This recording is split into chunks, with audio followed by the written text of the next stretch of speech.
Rosa Montero nació en Madrid, España, en 1951. Es periodista y escritora, autora, entre otros títulos, de La hija del caníbal, La loca de la casa e Instrucciones para salvar el mundo. Lágrimas en la lluvia es su último título publicado. Bueno, Lágrimas en la lluvia, Rosa. Ciencia ficción, es la primera vez que hacen ciencia ficción. No te creas, porque hace 21 años publiqué una novela que en realidad era de ciencia ficción, que se llama Temblor. Y además mi segunda novela, que la publiqué hace 30 años, que se llama La función delta, pues sucedía parte de la novela hace 30 años y parte de la novela en el futuro 30 años más tarde. Y lo más horrible es que era en 2010, o sea que ya he pasado ese futuro. ¿Y se cumplió eso? ¿Se cumplió lo que decía? Bueno, espero que no, porque la protagonista se moría. Bueno.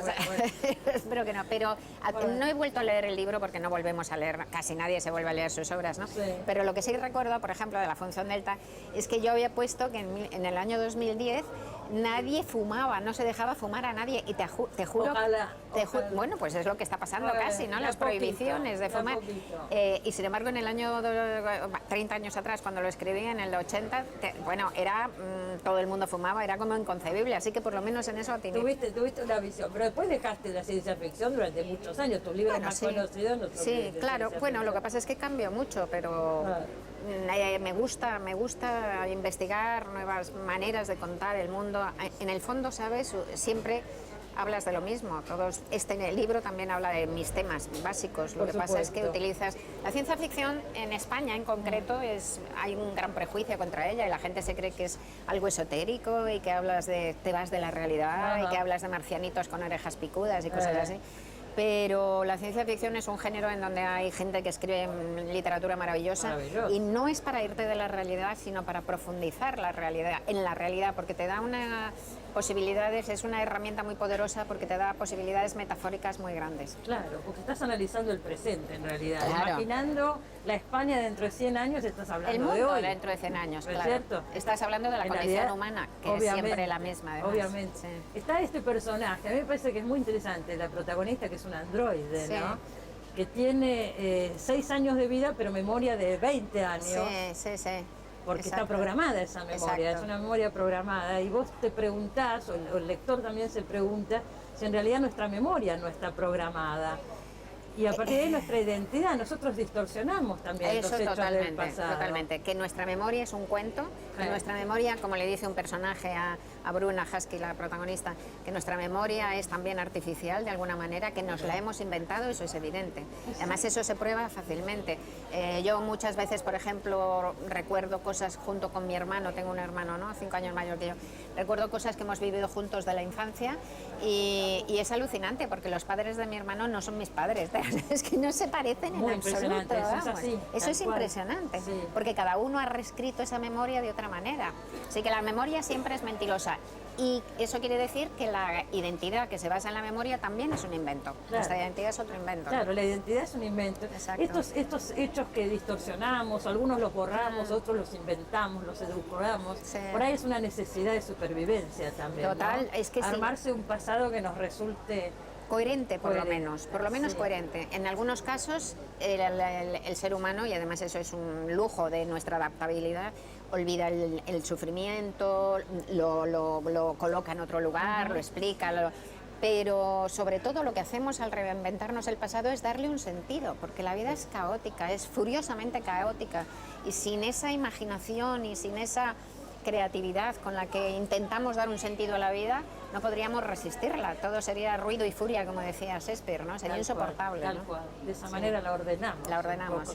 Y otra cosa también, a partir de este androide, es que nosotros también cada vez somos más artificiales, pienso. Sí, totalmente, claro. ¿Qué sé yo? Las cirugías estéticas, las cosas que están pasando ahora, también se rehace lo físico. En mi novela todos van con la misma cara. Claro, un futuro que ya se ve un poquito, ya ¿no? Ya se ve, todos con la misma cara. Es que yo creo que esta novela paradójicamente es la más realista que he hecho. Claro. O sea, este androide es el personaje más humano que uno puede imaginar. Y el más cercano que he escrito a mí, fíjate. De alguna manera me lo siento que es el personaje más cercano, más parecido en el fondo, ¿no? ¿Por qué? ¿En qué te ves parecido? Pues mira, quizá me he podido permitir esa cercanía tan íntima porque justamente es muy distinto, es un androide de combate, tal, bueno, yo no lo soy, obviamente, creo, pero, por ejemplo, ella como vive solo 10 años y sabe cuándo va a morir, no puede olvidarse de que es mortal, que es lo que hacemos todos los humanos. Entonces ella está obsesionada por la muerte, está desesperada por la muerte. No es solo que le dé miedo, que también, no es solo que no le quepa en la cabeza, que la muerte es irrazonable, pero es que le produce una verdadera furia, ¿no? Y a mí me pasa lo mismo, o sea, yo es que detesto la muerte, me enfurece, me parece que es un fraude de la vida, o sea, vienes a la vida tan maravillosa, tan espléndida, para morirte inmediatamente, o sea, que en un abrir y cerrar de ojos pero qué mal, qué trampa, qué truco, sí, qué truco sucio. Esta vida es una estafa, ¿no? ¿A quién se la podemos devolver? Te quiero decir, porque es una estafa, ¿no? Esa furia ciega que tiene mi Bruna Husky, yo la siento también, ¿no? E igual que esa furia ciega, yo creo que también está la hambruna de vida que tiene ella. Es una vitalista. Yo creo que va junto la conciencia de la muerte con la apreciación del esplendor de la vida, ¿no? Entonces ella es una mujer muy vitalista que se come la vida a bocados, ¿no? Es que es una especie de fiera, ¿no? Y esa especie de vitalidad también desenfrenada yo también la siento, ¿no? Esto entre muchas otras cosas. Le he dado muchas cosas, mis ataques de angustia, por ejemplo. Yo tenía ataques de angustia hasta los 30 años, que ahora ya no tengo, afortunadamente, y se los he dado a ella, ¿no? O sea que... Qué notable que a un androide elegiste para darle tantas cosas de vos, ¿no? Pues Cristina, posiblemente sea por eso, porque como es tan lejana, no necesito defenderme de esa identificación banal y estúpida con la cual convertirías a ese personaje en nada, en una caricatura, ¿no? Totalmente, O sea, sí. claro, ese es el riesgo cuando uno trabaja con la ciencia ficción, es eso, convertirlo en una maqueta. Vos tomaste como modelo Blade Runner. No, como modelo, no. Lo que pasa es que tomé de Blade Runner y más bien de Philip K. Dick, tomé 2 ideas nada más. Lo único que he tomado de Blade Runner y sobre todo de la novela de K. Dick en la que se basa la película es la idea del androide, que es un ser artificial que muere en una fecha determinada y eso le impide olvidar que es mortal, que es una gran idea, que es una gran metáfora de lo efímero de la vida humana. Y luego la idea de que estos androides llevan implantes de memoria. Pero nada más que es otra gran idea sobre la artificialidad de la memoria. Hay hasta el mercado negro de estos implantes de bueno, todo eso es mío ya. Claro, ya sé, hay mucho trabajado.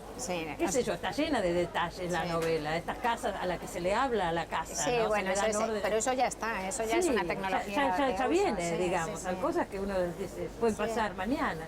Pero la diferencia, creo, con este personaje, con el androide, es que sabe exactamente la fecha de su muerte. Nosotros sabemos que vamos a morir, pero debe ser insoportable saber que eso va a pasar, como le pasa a este personaje, dentro de 4 años, tal día. Ella va descontando, no puede evitar cada día ir descontando un día esa cuenta atrás. ¿No? Si supiéramos en qué fecha morimos, nos volveríamos locos, ¿no? Y esa es la gran tortura de la pena de muerte. Yo soy completamente contraria a la pena de muerte, absolutamente contraria. Y ya no es solo que te maten, ¿no? Es que la gran tortura es saber que te matan a fecha fija, cuándo acaba tu vida, es tremendo, ¿no? De una crueldad espantosa.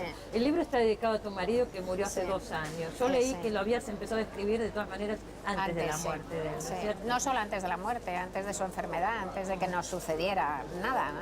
Entonces, la vida es así de casual, quiero decir. Empecé el libro y cuando llevaba como 6 meses se enfermó y duró 10 meses y se murió. Me impresionó mucho eso, porque un libro que toca el tema de la muerte, uno podría decir, lo empezó a escribir Rosa después, pero no ya había pasado. No, pero lo que pasa es que es uno de mis grandes temas. Yo creo que todos los novelistas, y tú lo sabes porque además lo estás hablando y lo estás viendo todo el tiempo, creo que somos personas que estamos más obsesionadas por la muerte o somos más conscientes de la muerte que la mayoría. Entonces, por eso se escribe siempre contra la muerte, quizá por esa agudeza de la percepción del paso del tiempo, ¿no? Quizá por eso escribes, ¿no? Quizá escribes para intentar pararlo, ¿no? Y para intentar dar un sentido a ese vértigo, ¿no? Darle un sentido, bueno, esa idea que está de dejar algo para la posteridad, algo para cuando yo no esté. Eso no, fíjate. ¿O no? Lo de dejarlo para la posteridad no. Y además no lo he visto incluso una vez he escrito algo, no lo he visto en escritoras mujeres, habrá alguna que piense en la posteridad. Pero lo he visto sobre todo en los hombres, en escritores hombres, pero ni yo lo he pensado ni he encontrado compañeras, amigas, escritoras que lo piensen, ¿no? Cuando yo me muera se ha muerto el mundo, no sé cómo decirte. Esto termina conmigo. Esto, evidente. Aparte de que es de una ingenuidad creer que tu obra va a perdurar es de una ingenuidad tal. No te creas, hay quienes lo creen y trabajan en ese sentido, sí, en esa dirección. Muchos hombres. Sí, cómo no. Sí, y ordenan sus papelitos para los que Me dejas vengan pensando, después. porque es verdad, los casos que se me ocurren, que no voy a decir obvio, son hombres. Habrá alguna mujer, seguro, Debe pero yo no haber la alguna. encontrado. No, No se me ocurre ninguna de No la he este encontrado, momento. no la he encontrado. Pero hombres, varios. Unos cuantos, sí, Unos cuantos. conocemos unos cuantos. Unos cuantos. Digo, también tiene un costado político esta novela, Sí, porque tiene un costado político, todo sí. este asunto que estamos hablando de la construcción de la identidad y de la memoria se puede aplicar también a una sociedad, Totalmente. a un país, a un pueblo, ¿no? Absolutamente. Y esa mirada también se desprende de Sí, eso. no, es otro tema que me interesa y que también he tratado en otros libros, pero en este queda muy claro. Es una novela en cierto sentido política, si tomamos lo político como algo básico, ¿no? Como la manera en que nos organizamos, ¿no? Para convivir y para que el marco de referencia sea mejor, ¿no? Y sí, la verdad es que se habla de la memoria colectiva y de cómo todos los poderes intentan alterar esa memoria y la intentan manipular y es así, y ha sido así desde el principio de los tiempos. O sea, los egipcios picaron todos los jeroglíficos de la faraona Hatshepsut después de que se murió, la picaron, desapareció, ¿no? O sea, que es que esa tentación de reescribir la historia la tienen todos los poderes, siempre el No viejo solo dicho. los egipcios en la antigüedad, Claro. podemos buscar casos más recientes también. Si te digo, desde los egipcios. Claro. No es que no haya casos más recientes, los recientes los tenemos Yo leí todos. en algún lugar, alguna entrevista que se hicieron estos días que hablabas de un caso de la Unión Soviética. Ah, bueno, también. sí, los soviéticos, de hecho ha sido mi inspiración más cercana, pero te quiero decir que es súper habitual, que es Sí, todo. sí. Los soviéticos alteraron toda la enciclopedia soviética, hicieron todas las entradas, las falsearon, borraron las fotos de la gente, hicieron desaparecer a Trotsky, por ejemplo, directamente no había existido nunca, no había nacido, ¿no? Cosas así, entonces pues... pero eso es habitual y sigue siendo. O sea, Se podría sigue decir que haciéndose. cuanto más democrática es una sociedad, más versiones de su historia admite. ¿no es Exactamente, o sea, Sí. cuanto más totalitaria es una sociedad, más la memoria es única y más manipuladora, claro, y además perversa en ese sentido, ¿no? Y la democracia lo que ofrece es justamente la posibilidad de que emerjan todas las memorias, ¿no? Y eso es mucho más sano. Pero claro. más rico y más Mucho todo, más sano, sí. Bueno, ¿cuántas veces habrás venido a la Feria del Libro de Buenos Aires? Ya perdí la cuenta. Muchas, pero a la Feria del Libro un montón, quizá media docena de veces en 30 años, porque Sí. la primera vez yo creo que vine hace 30 años. Pero a lo que he venido montones de veces es a Buenos Aires, no ya a la Feria del Libro. A Buenos Aires estuve calculando ayer y creo que he venido entre 25 y 30 veces. O sea, que es la ciudad, después de Madrid, la ciudad que más he visitado, que más conozco, la considero una segunda ciudad mía. De Seguro. verdad, la adoro. Bueno, con me España gusta nos mucho. pasa eso, ¿no? Nos pasa eso constantemente. Sí, a mí ¿Cómo me la ves encanta. ahora? ¿La ves bien? La veo, sí, bueno, en este viaje muy poquito porque no he salido del hotel, pero hace 4 meses que estuve más tiempo y paseándome, la vi hermosa, hermosa, o sea, está muy bonita y está, bueno, luego viniendo además de un país que está pasando por una crisis brutal, Europa está pasando por una crisis brutal que en Latinoamérica no se está sintiendo, ¿no? Y entonces pues se le ve como muy animado. Yo he estado en Argentina en épocas de corralitos, que había como una depresión nacional increíble y se la ve a la gente muy animada. Así que en conjunto casi todo muy bien. La parte mala quizá es que hay una cierta crispación política y un cierto sectarismo que también está en España. O sea que nosotros tenemos la crisis económica y el sectarismo. Las dos vosotros cosas juntas. por lo menos vosotros no. Sí, claro, las dos cosas juntas, es un momento complicado para España. Sí, sí. Y con respecto a la Feria del Libro, yo nunca fui a la Feria del Libro de Madrid. No Me tiene dicen nada que que esta es ver. mucho más grande, ¿es así? Sí, no, pero es que no tiene nada que ver. Es No que sea- abierta. sí, es que son dos ferias. Es que, bueno, la Feria del Libro de Madrid es completamente anómala y atípica y no se parece absolutamente a nada. Ajá. Porque se hace en el Parque del Retiro y entonces se ponen, yo qué sé, 700 casetas al aire libre. Casetas Claro. la Feria del Libro de Madrid tiene casi 100 años, tiene 80 y tantos, 90 años. Entonces son casetitas así, todas una al lado de la otra. No, antes no había actos, sino ahora han puesto en medio unas carpas y se hacen actos, pero bueno, por hacer, porque no consiste en eso la feria. Claro. La feria consiste en el encuentro de los lectores con sus escritores. Entonces, los fines de semana dura 15 días, incluyendo 3 fines de semana. Los fines de semana, de repente puede haber 400 escritores metidos cada uno en su casetita, cada uno en su casetita. La gente pasa y pasa, ríos de gente mirándote como si fueras o un mono del retiro, francamente, Claro, mono del retiro. pero de la jaula, ¿no? Pero no, es muy divertida porque Bueno. hablas con la gente, te dicen cosas increíbles, llegan y te dicen, pues sí, a mí la que más me gustó es Crónica del desamor, que es mi primera novela, que me parece horrorosa de mala. Y a la gente le gusta por ahí más que Bueno, las por ahí últimas. hay alguien que te dice Bueno. eso, ¿no? Pero también va Pasa de mucha todo. gente, como sucede acá. Pues mira, en los 15 días, el año pasado hubo 10 millones de visitas. 10 O millones. sea, que se repiten y tal, pero es que Bueno. es muy extenso, porque es en el parque, es muy extendido, ocupa todo, es un parque gigantesco y ocupa todas las arterias del parque y la gente está así.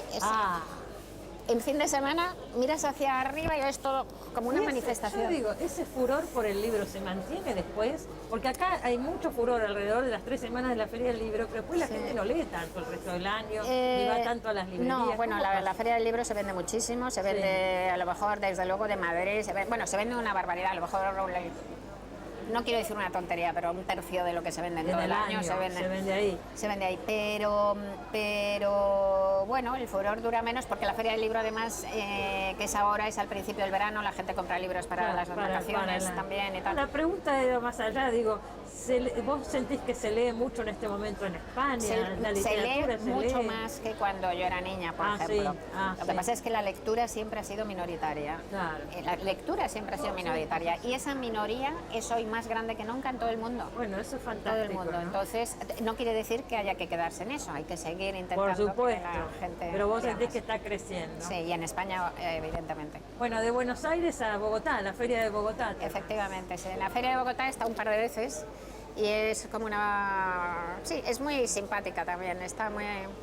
La gente también va muchísimo y... Sí, como los colombianos son tan lindos y tan muchos cariñosos. lectores en América Latina. Tengo muchísimos, es un privilegio, es una suerte, la verdad es que es una suerte increíble. Mira, Clara Obligado, que es una argentina que ¿Cómo vive... no? La conozco muy bien. Muy bien. Escribió un libro que ahora no me acuerdo cómo se llama, que es un pequeño libro muy gracioso de ensayo sobre la literatura. Y entonces hacía una cosa que es fácil de hacer, pero que no se me había ocurrido.